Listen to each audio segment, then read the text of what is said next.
Warning: this episode contains brain food that will lead to improved emotional and social intelligence.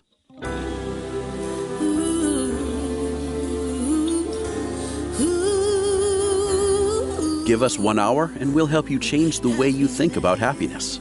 Harvesting Happiness with Lisa Cypers Kamen is fresh, optimistic, and purpose-driven media that promotes well-being from the inside out. Each week, Lisa spotlights diverse trendsetters and change agents who are the greatest contemporary thinkers and doers, devoting their lives to creating a better world in which to live. Your host, Lisa Cypers Kamen, is a widely recognized applied positive psychology expert, author, documentary filmmaker, and lecturer specializing in optimal lifestyle management. Let's get to it. Here's Lisa. Good morning, good afternoon, and good evening, wherever you are. Thanks for joining me on today's show, where you will learn about cognitive immunity, the moral mind of critical thinkers.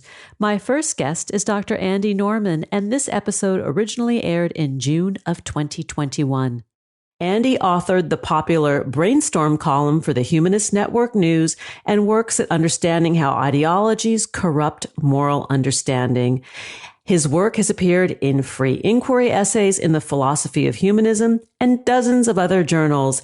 Andy lives in Pittsburgh with his wife of 20 years, 2 fascinating kids, and a dog.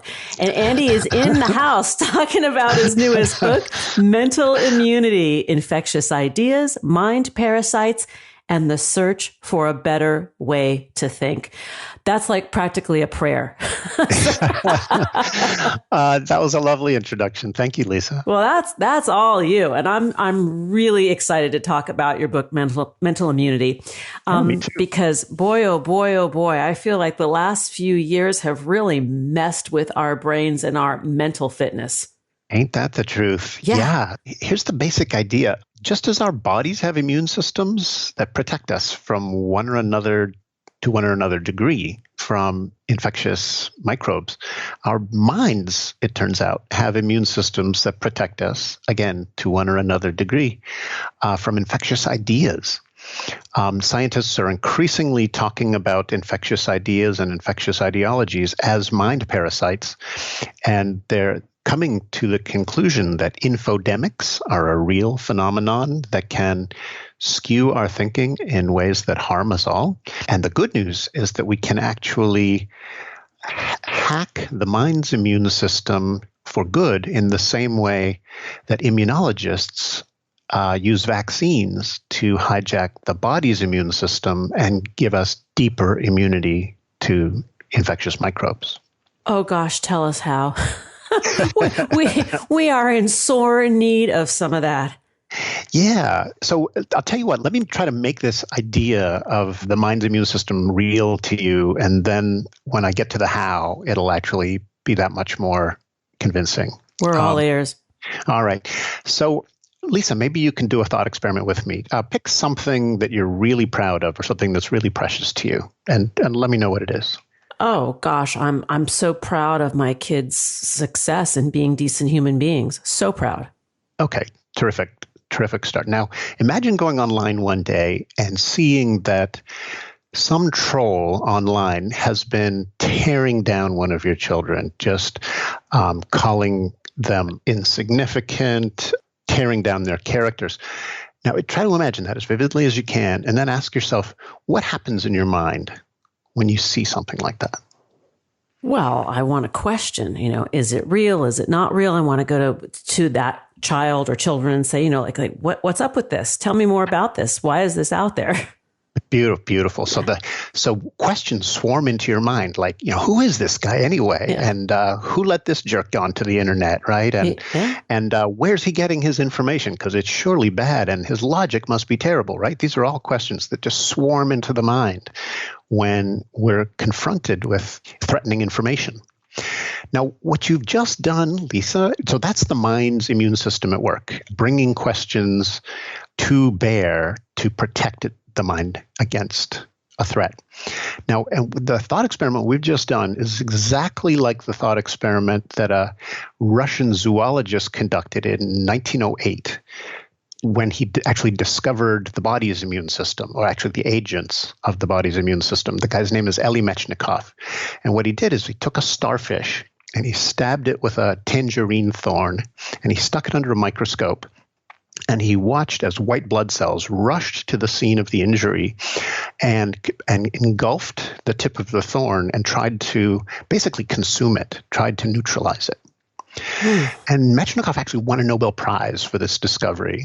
And my claim is that questions and doubts and reservations are the mind's antibodies in the same way that white blood cells, T cells, B cells are the body's antibodies. Does that make sense? Yes. So what you're saying is doubt, critical thinking, curiosity, these are all the ingredients that are required to build this mental immunity.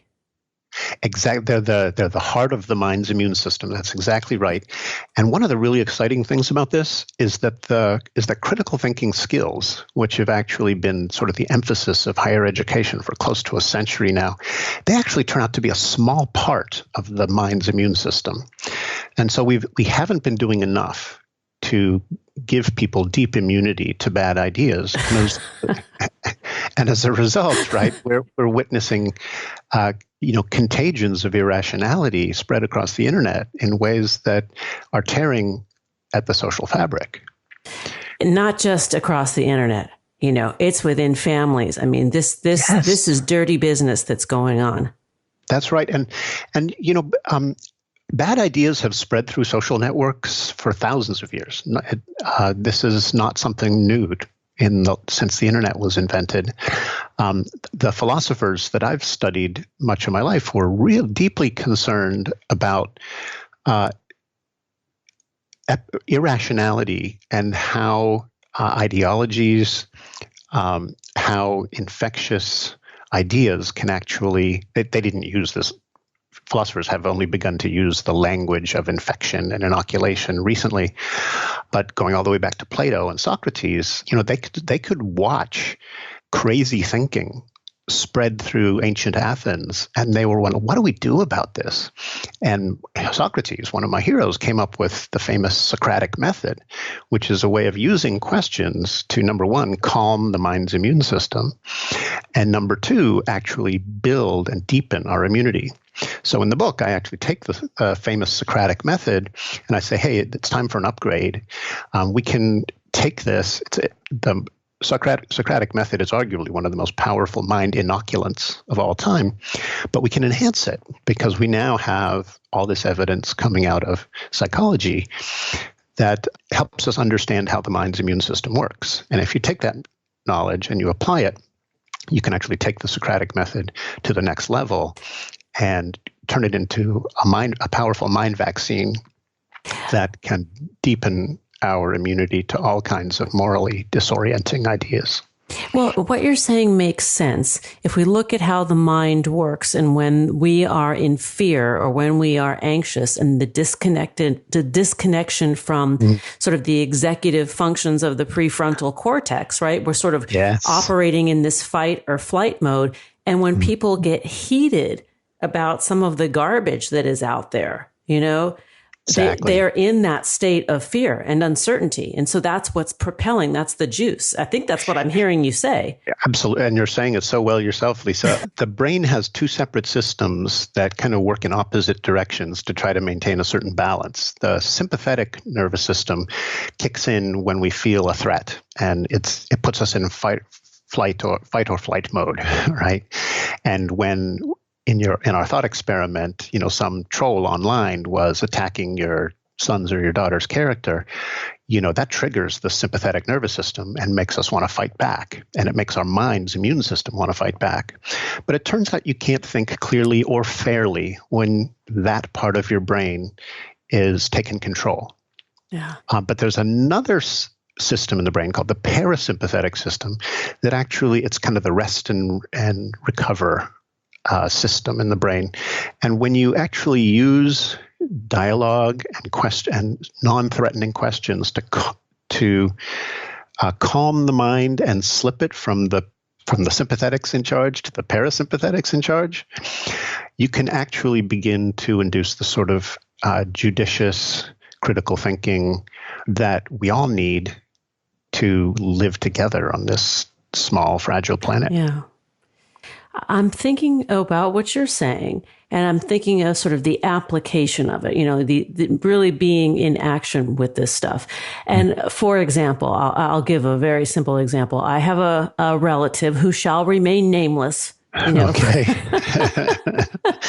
Yes. And when I ask this relative or two or three to explain to me that, why they believe what they believe around a certain set of political stories. Mm-hmm. And they get so passionate and heated and fired up and angry, but they cannot explain a word with facts. You're actually doing exactly the right thing, Lisa. So all the research shows that, so I call this the cranky uncle problem. And I borrowed that. Yeah, I got that. Yeah, don't we all, right? Yeah. I borrowed the name from a critical thinking app that one of my colleagues has developed. It's where you get to interact with a cranky uncle and you try to figure out what to say to your cranky uncle. And if you say the wrong things, he gets even crankier. And if you say the right things, it calms him down and actually opens his mind, perhaps just a little, to actually learning. And so it's kind of cool. I'd recommend you check it out. Yeah. What's the name of that? It's called Cranky Uncle, and John Cook is the brain behind it. He's done a lot of research on mind inoculation against. Maybe we have to have Uncle John come on the show. Yeah. Well, John, who'll talk about his cranky uncle, maybe. Yes. He could be my adopted uncle, Uncle John, the voice of reason. Right. Well. So an app can nudge you in the right direction on how to have these difficult conversations. But there's actually a lot of that an app can't do to teach you how to converse in a constructive way. Now, Lisa, I think you have excellent instincts on this. If you just kind of, my wife encourages me to call it the "tell me more" method. So tell me more. I call it the new Socratic method because I want to emphasize my continuity to my philosophical forebearers. And your scholarly etiquette. Yeah, that too, right. And scholarly pretension. Maybe that's part of it as well. Well, I wasn't going to say that, but... But yeah, just, listening to your cranky uncle and just say, tell me more, and letting them struggle to articulate their passionate views is in some ways... So the kind of conversation that can open a closed mind, is one that holds up a mirror so that the person can actually see the glitches in their own worldview. And if you point out those glitches, they're probably going to dig their heels in and push back and get angry. But if you just listen and ask clarifying questions, a lot of times they'll start to see the gaps in their own understanding themselves. And that's the kind of opening you need to create if you're going to reach people like that. We're going to take a break, and when we come back, we're going to continue the conversation with Andy Norman about his latest book, Mental Immunity, Infectious Ideas, Mind Parasites, and the Search for a Better Way to Think. To learn more, please visit andynorman.org, on Twitter at Dr. Andy No, and on Facebook, Andy Norman. We'll take that brief pause and then get back to the conversation with Andy Norman. To learn more about cultivating sustainable well-being at home and the office, visit harvestinghappiness.com and explore Lisa's experiential on-site brain fitness workshops, corporate programming, and speaking engagement services.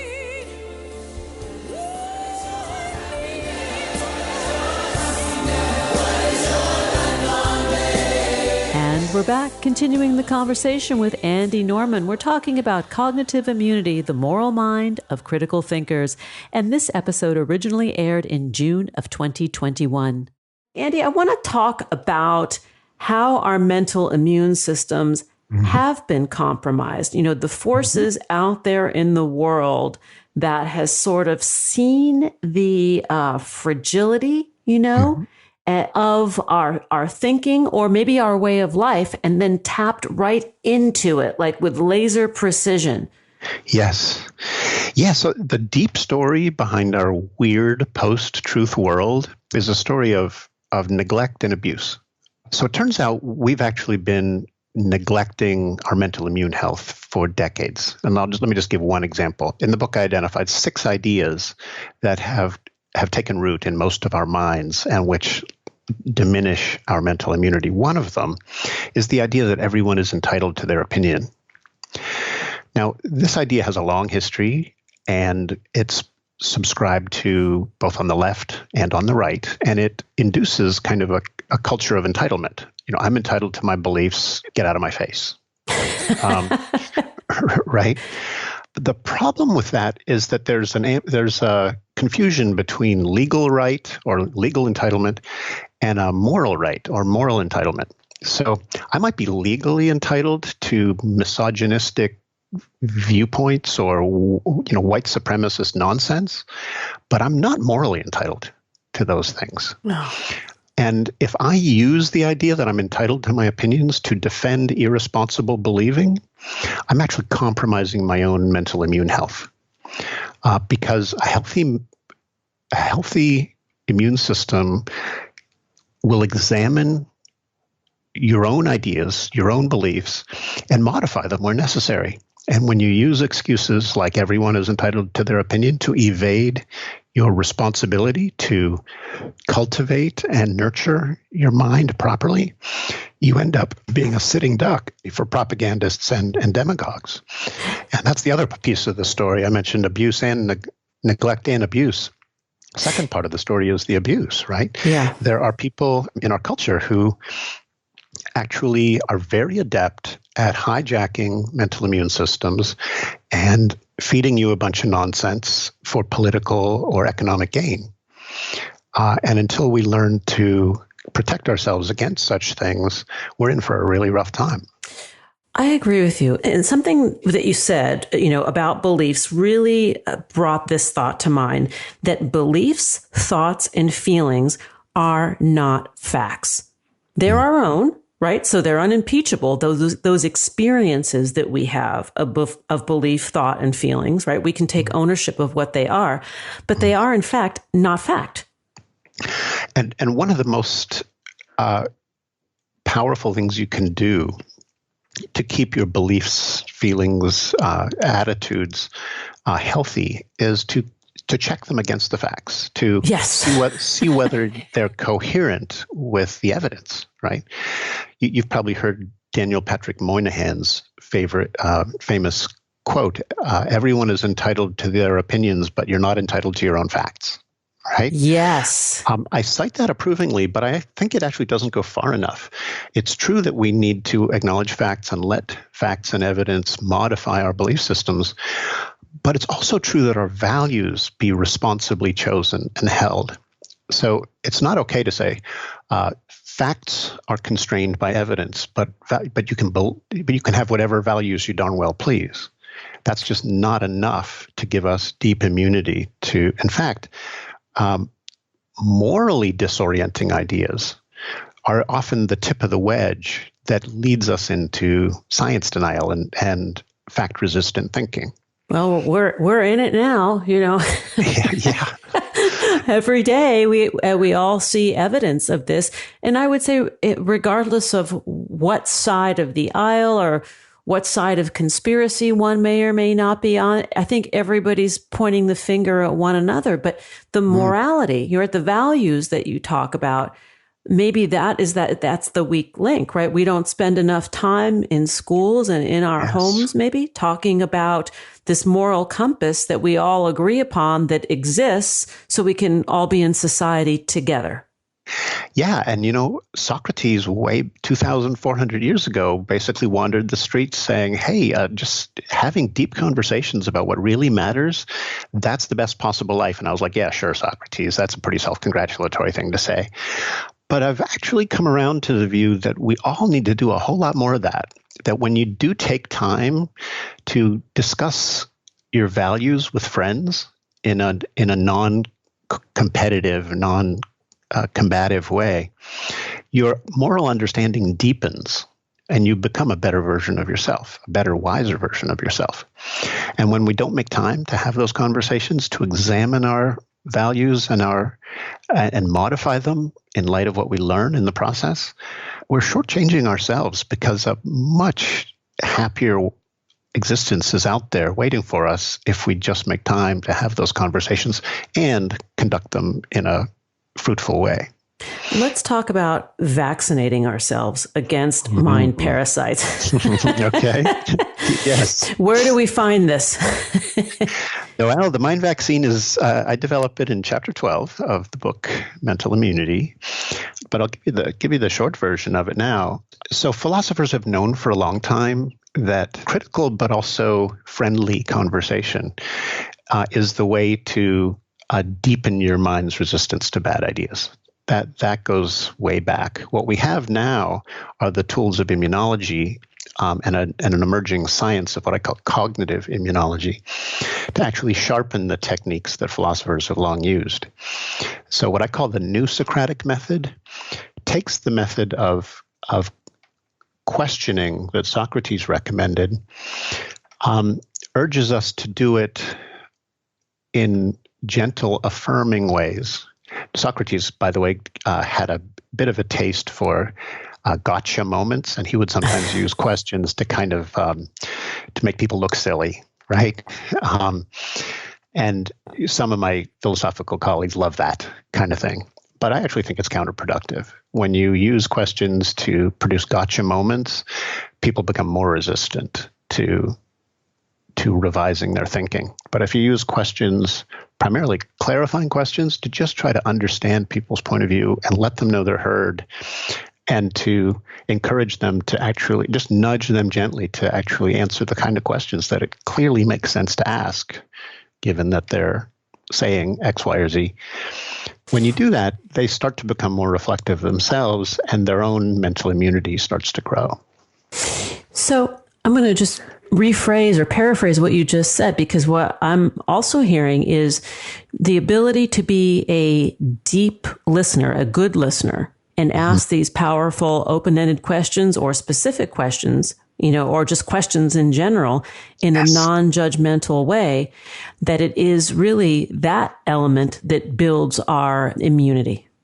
Yeah. And so at the very heart of good critical thinking is you encounter an idea that you're not sure is true, or a claim that you think you disagree with. The number one thing a philosopher learns to do in a situation like that is suspend judgment first. Yep. Number two, ask the kind of questions that it makes sense to ask.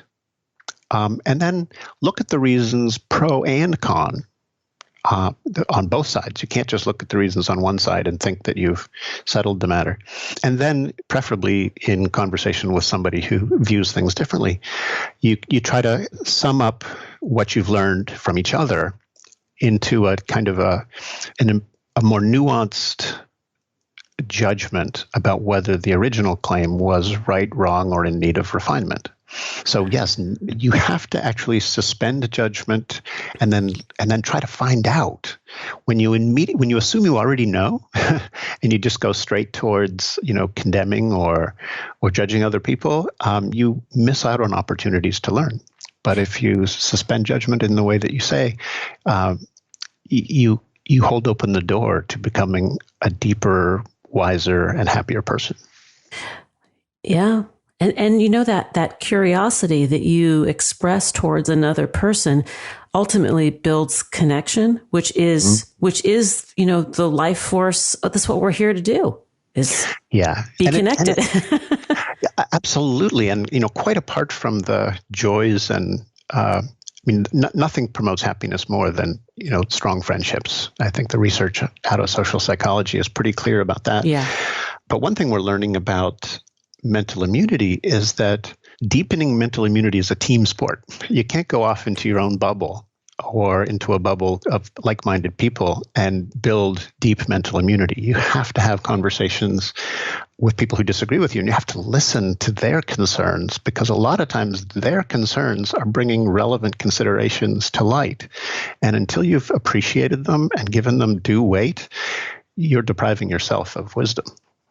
And I think we can all agree that making the cranky uncle smile feels pretty good. Yes. It's a metaphor, of course, but when we can sort of find Rumi's field, in those conversations. Yeah. And you want to, and ideally, you get cranky uncle to smile before you raise anything like a question that might cause him consternation or get him anxious, right? You win somebody's trust. The research again and again shows that if somebody doesn't trust you, the things you say won't affect them. So you have to win their trust first, and then you have the right to begin to change their minds on deeper fundamental issues. Oh, this is such good stuff. This is, for me, and I hope for everyone out there who is listening, food for thought around your dinner table tonight, as it will be around mine. The book we're talking about today is Mental Immunity, Infectious Ideas, Mind Parasites, and the Search for a Better Way to Think. And that's probably should be a blessing for everybody. that my guest and the author, Andy Norman, blesses you with all of this. Well, I don't know if I'm in the blessing business, but I try to help. But you know what I'm saying. This is the antidote to, I think, where we've been for the last several years, and coming out the other side and seeing some light, to have these deeper, meaningful conversations. To learn more about Andy Norman and his work, blessing, no blessing, doesn't matter. Go to andynorman.org, on Twitter at Dr. Andy No, and on Facebook, he is at Andy Norman Author. Once again, the book we've been speaking about is Mental Immunity, Infectious Ideas, Mind Parasites, and the Search for a Better Way to Think. Andy, thanks so much for sharing your work with us today. This is really good stuff. Thank you, Lisa, and thank you to your listeners for their attention and consideration. We'll take a brief pause and we'll be right back, and that is a guarantee. Did you know that happiness is actually good for your health?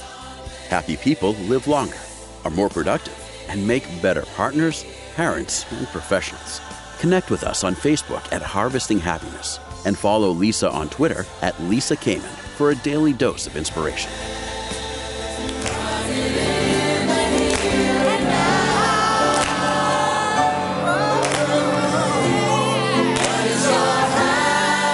And we're back, continuing the conversation about cognitive immunity, the moral mind of critical thinkers. My next guest is Dr. Alan Buchanan, and this episode originally aired in November of 2021. Alan Edward Buchanan, who is a professor of philosophy at the University of Arizona and also professor of the philosophy of international law at the Dickson Poon School of Law at King's College, London. He received his Ph.D. from the University of North Carolina at Chapel Hill in 1975 and now researches at the University of Arizona. We're talking about his book, Our Moral Fate, Evolution and the Escape from Tribalism. Welcome, Professor Buchanan. Thanks for joining us today. Thanks for having me. Oh, well, this is a big subject, and one that I think we've probably explored in roundabout ways in the last couple of years, or maybe the last few years, but I want to tackle this head on, because let's first of all define what you mean by tribalism. Okay. I think we can begin by saying what tribalism is not. It's not the same as polarization. You hear a lot about polarization. Well, as I understand it, polarization just means that, say, you and I have serious disagreements on social and political matters. But that's not tribalism. Tribalism isn't just disagreement. It's a matter of regarding the person you disagree with as the other and denigrating and even demonizing them and not listening to them, holding them in contempt. Yeah. That's by tribalism. And tribalism really involves what I call sorting and signaling. You sort the world into us versus them. You treat all of them as if they're exactly alike. There's no differences among them. And you signal your allegiance to your own tribe and the fact that you're not part of this other group. And so what looks like real conversation, argument, really isn't at all. It's just sorting and signaling. Which is a very like a primal kind of response that we have to one another. Of course it is. That's an interesting point. From an evolutionary standpoint, you can understand why humans are groupish beings and why it's very important for them to sort the world into us versus them. I mean, think about the conditions under which the moral mind was formed by the forces of evolution. Perhaps 450,000 or more years ago, they're widely scattered, very small groups of hunter-gatherer human beings. And if you're out on the savannah and you encounter another human being, the first thing you want to know is whether it's one of us or one of them. Right. And people evolve ways of determining this by distinctive headdress, paint and coloration on the body, and of course, language differences. But you want to know whether that creature is one of us or one of them because your life may depend upon it under those conditions. Now, those are the conditions in which our moral mind was formed. And so we have a kind of what I call a kind of Pleistocene hangover. There's still vestiges of adaptations that were really quite valuable in that early, harsh, peculiar environment, but they've stuck with us. And they can sometimes play out in very damaging ways under modern conditions. In fact, I think tribalism is destroying democracy in this country.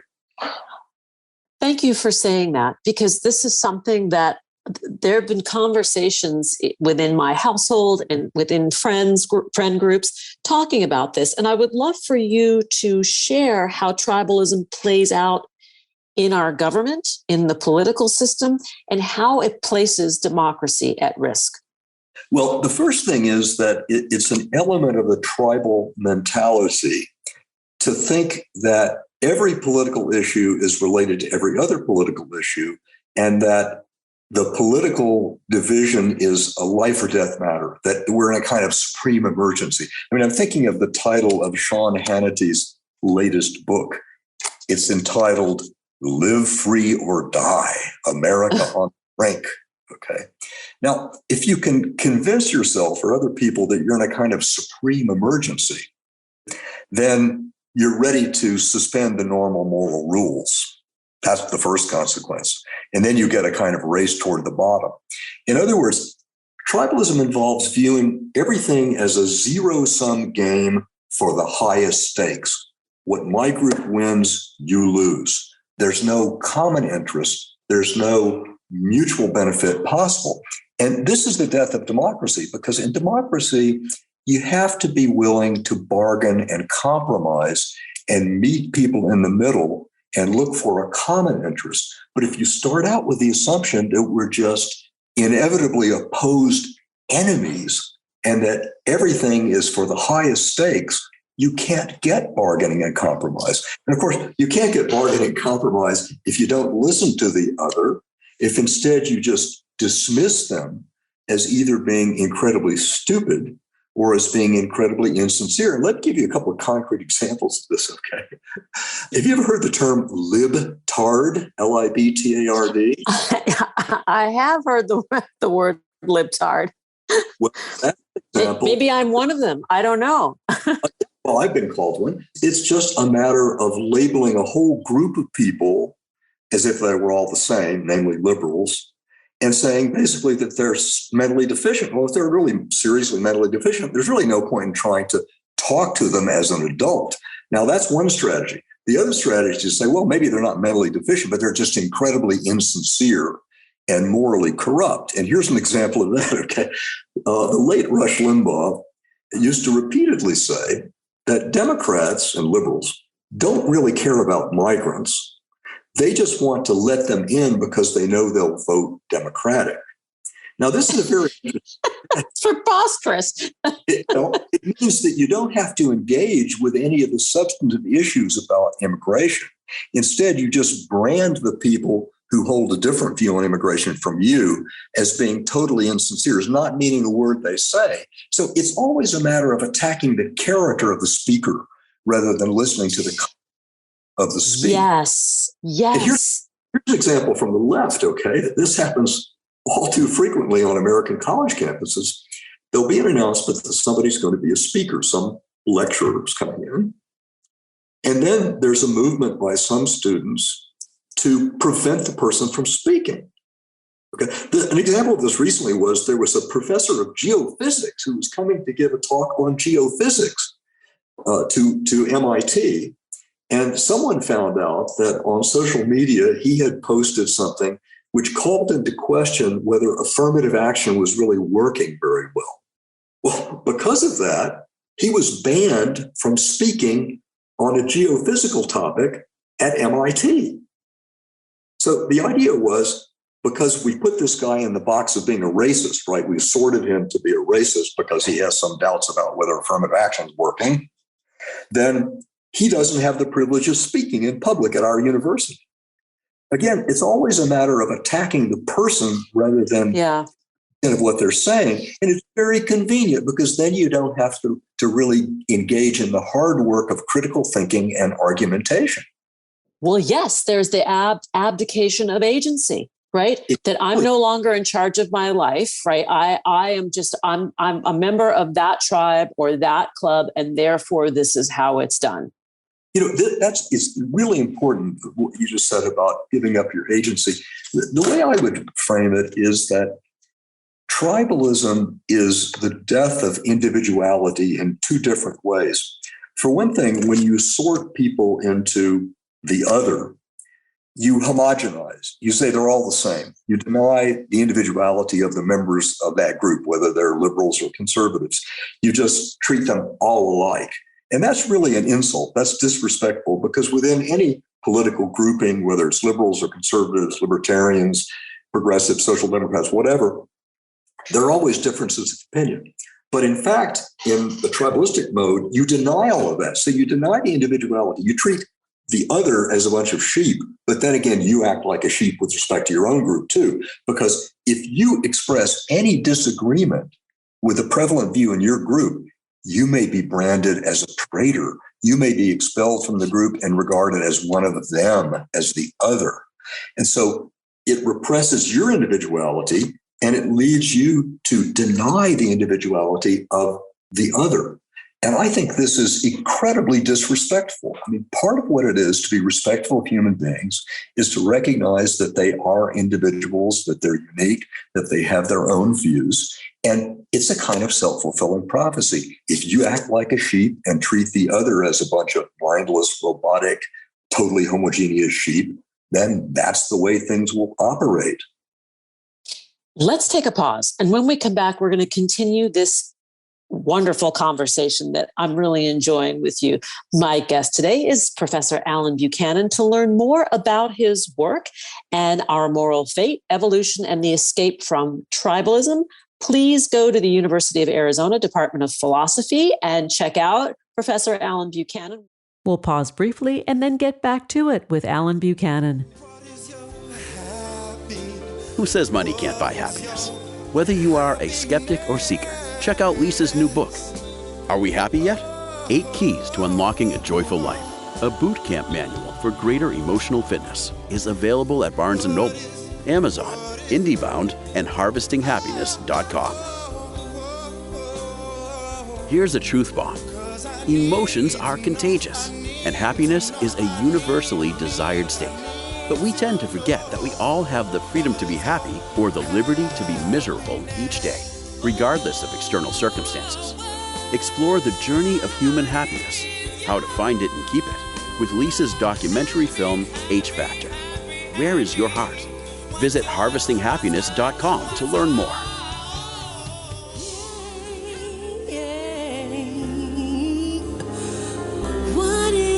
What is your happiness?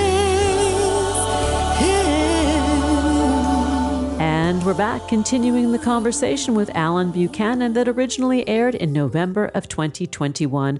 We're talking about cognitive immunity, the moral mind of critical thinkers. Professor, before the break, we were talking about defining really what tribalism is and how it puts people in that state of you're not like me and therefore you are a discounted person and not worthy of my attention or my time. And I want to talk about what drives that, the underlying emotion that drives us apart like this. I think there are really two emotions. One is positive and the other is negative. One is just our desire to belong, right? And to have a group identity. We're groupish beings. And There's an story that explains that. That in itself is not bad. But the other is fear. The other motivation is fear. I think often we have demagogues who are very good at creating fear in people and then directing the fear toward the other. That is, making the other the source, the target of the fear. Now, look, in our world, there are lots of reasons to be fearful or anxious. The pace of social change is incredible. It's a new world every day when you wake up, and people are being dislocated because of changes in the global economy. There are huge changes in our understanding of gender, of our understanding of family, of sexuality. The ground is shifting beneath our feet. And some people are much less comfortable with that than others. Some people have tremendous anxiety about change. And in some cases, it's perfectly understandable. I mean, if you're a middle-aged white male, you've been working in manufacturing all your life, and you lose your job because of changing global economy, now the goods are being produced in China, then you lose wealth, you lose status, you lose your sense of who you are. And also, let's face it, all of the things that you and I regard as progressive, probably like the civil rights movement and the women's rights movement, they create losers. They diminish the status of some people and make them insecure. Now, when there's all of this insecurity and fear out there, the situation is ripe for someone to come along and say, I feel your pain and I know who's causing it. It's those people. Right. Then, side with me and you'll be safe. That's right. This is exactly the way it works. And fear is an incredibly powerful human motivator. And listen, there's a kind of stock set of words and images that demagogues have used to create fear in people and direct hostility toward another group. I don't know if you've ever seen this, but there's a horrible propaganda film by Joseph Goebbels called The Eternal Jew. And it begins with a shot of thousands of rats swarming out of the hold of a ship. Okay. Now, this is one of the metaphors that's used to generate genocidal motivation. That is, looking at the other as like a bearer of infectious disease. Yeah, vermin. Okay? Vermin, right. Now, look, this happened on Fox and Friends about 2 years ago. One of the talking heads said that the caravan of people coming from Central America trying to cross the southern border was carrying smallpox. Now, look. I remember that. I actually remember that. The last recorded case of smallpox, a single case, was in 1970 in Somalia. In 1977, the World Health Organization proclaimed that smallpox no longer existed on planet Earth, with the possible exception of some bioweapons lab, right? Right. So to say that these people were carrying smallpox, completely unfounded, but it's exactly the stock and trade of tribalism to say that. Okay. The other is presented as a parasite, as a dangerous infectious agent, either literally bringing diseases, or they're going to be parasites feeding on our welfare system, taking jobs away from us, et cetera. So those images of the other as a disease-carrying rodent or vermin, an infectious agent, these are primal images that still work to evoke fear and hostility. Let's pivot for a second, if we can, over to this moral hygiene makeover. And I just made that up. But what are some things that we can do as humans, as solid citizens, as caring people who believe, and I like to believe that there are a lot of us out there that believe that the values and the wants and desires of the other matter just as much as my own. What can we do? How can we help turn this tide? Well, I think there are two different pathways. And one of them is just, as an individual, to be skeptical and to try not to immerse yourself in a group. Now, one way you can do this is by avoiding the echo chamber effect of the internet, right? The echo chamber effect has been documented in psychological studies. What happens is that if people just listen to other people who hold the same political views, all of their views become more and more extreme over time. They're like a sealed chamber, and when you say something, it echoes, it becomes louder and louder and louder. people do this. They seek out on the internet only those sources of, quote, information that already resonate with the beliefs that they have. The technical name for this is confirmation bias, okay? You hold a certain view, and you only look for evidence that seems to support it, and you systematically avoid evidence that goes against it, okay? So you can try to be more open-minded by looking at different sources of information. And you can also stop and ask yourself, well, wait a minute, am I lumping everybody together? Am I saying that, all Trump supporters are white supremacists? Or on the other side, am I saying that all liberals are communist in disguise? Okay. You can do that. Okay, I have a second home in the mountains of Arizona, and I was introduced to somebody right before the election, and he said, if Biden wins, they're going to turn this into a communist country. Now, it wasn't clear to me that he knew what communism was, but what he was doing was he was sort of feeling me out. He was seeing my reaction. He was sending a signal of which tribe he belonged to. Yes. And let me give you another example of this. Okay. And if your gun was loaded in your truck, And the thing is, tribalism is totalizing. It makes everything political. Think about mask wearing. Okay. I was in my neighborhood here in Tucson a few months ago, and I stepped out the door, and I had a mask on because I had just driven home from the university. I just hadn't taken it off yet. And a neighbor looked at me and said, "Oh, I see you voted for Biden." What? Yeah. He thought that because I was wearing a mask, it means that I was voting for Biden. So that was your dog whistle. Everything becomes a tribal issue. Everything becomes political, even mask wearing. Things that should just be completely neutral as to your political standpoint, like basic public health measures, now become partisan issues. There's a sense in which tribalism just invades every part of life. It used to be that we had this idea that, well, there's the political sphere, and then there are other spheres, right? Now, everything is the political sphere. Yeah, yeah. You said during the break, you mentioned that in some cases this divides families, right? Yeah, in my case, it's divided my family. Yep, that's true. My family, it ruins friendships, it divides families, and there's no escape from it because anything you say, something that may be perfectly innocent and non-political, will be interpreted in a divisively political way. It's really taking over our lives. We don't realize it, but it's just really distorting everything, and it's dominating us. I mean, we're becoming slaves to this tribalistic mentality. Which, for me, like from my perspective, I say that, that sort of, love thy neighbor as thyself. Like, where does this go? Where is this now in our world? Only love thy neighbor if thy neighbor is part of your tribe, a member of that tribe, and the other ones, can go bang sand. I mean, I don't understand it. Well, part of it is if the fear becomes so great and people think that we're in a kind of supreme emergency, that, the fate of the world or the fate of the country. Oh, yeah. They're coming for us. And some of my family believes that they're coming for us. I say, who's the they? Oh, yeah. I didn't get the memo. Who is the they? That's the supreme emergency framing. And yes.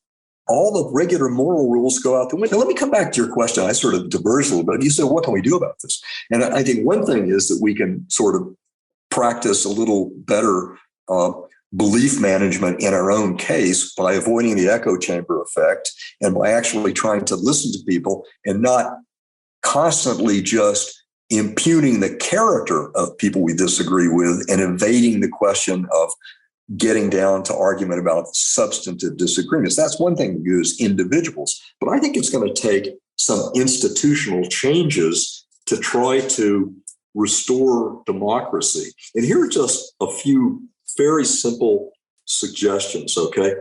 We need more than two main parties. Yeah, I agree with that. Because what happens now is you've got to choose one whole bundle or the other whole bundle.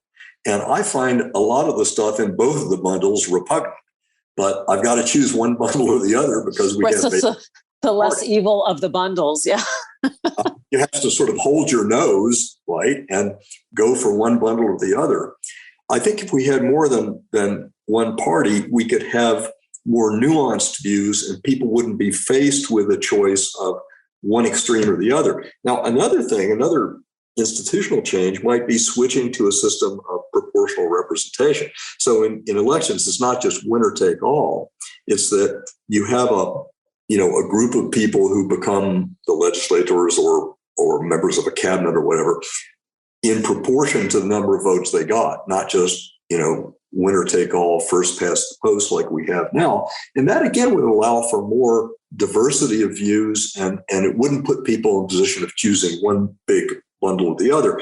Another possibility would be to use a supermajority requirement in voting for some decisions. Because if you have a supermajority requirement, what it means is that the people who might win if it was just a bare majority at all at stake, they're no longer able to just ignore the other people. They have to recruit a certain number of people from the other side in order to get a supermajority, like 2/3 or 3/4.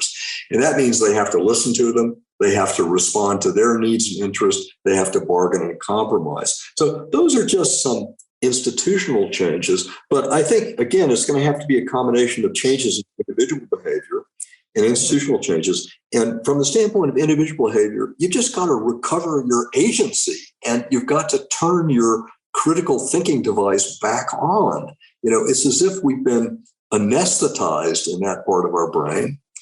Or to use a computer analogy, our critical thinking has been unplugged, disconnected, and we've got to reactivate it. And we've got to just try to put ourselves in the position of the people we disagree with and say, well, maybe just possibly, is there something to what they're saying? Is there some validity? See, the other thing about tribalism is the absolute certainty. The certainty that your group is right, and your group is totally right, and the other group is totally wrong. We are out of time, but maybe we can hang out again and talk more about this because you've got me fired up, and I hope our listeners are fired up, and I know you're fired up because you told me so. I was already fired up, but you increase the intensity of the flame. Yeah, because this is happiness. To be able to talk about this stuff and question each other and listen to each other. This is what creates a happy society. It's like, do you want to be right or do you want to be happy? Most people would say, I want both. But when it comes right down to it and you have to pick one or the other, people want to be happy. Let me add one last thing on that note, and that is, I'm afraid that a lot of people have become addicted to rage. Yeah. Well, it's a drug, right? Rage against the other. And that's not going to make them happy. No. Well, it gets them in a state of instant gratification, right? Because you have all this physiological release of hormones, right, in the body that make you feel good in your own skin temporarily. Yeah, but it's like an addictive drug, right? Yes. Temporarily, but it crowds out all of the other more enduring, more wholesome forms of enjoyment and happiness. That's the problem with it.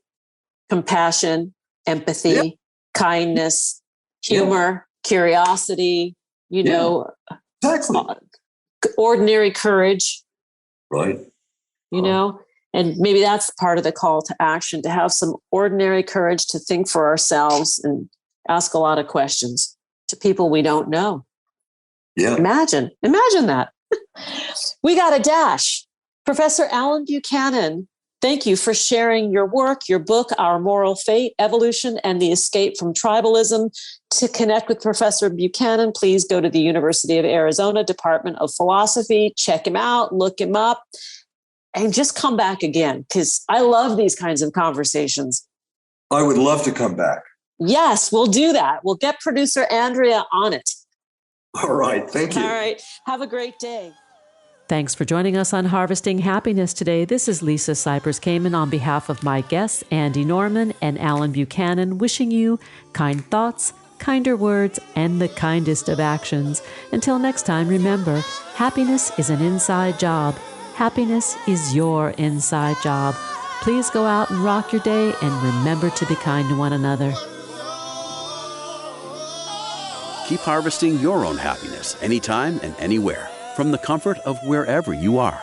Subscribe, listen, and share hundreds of downloadable episodes via our free app or from our libraries at toginet.com, iTunes, Google Play, and other fine podcast platforms. To learn more about Lisa's global consulting services, please visit harvestinghappiness.com. Spread more joy by liking us on Facebook at Harvesting Happiness and following Lisa on Twitter at Lisa Kamen.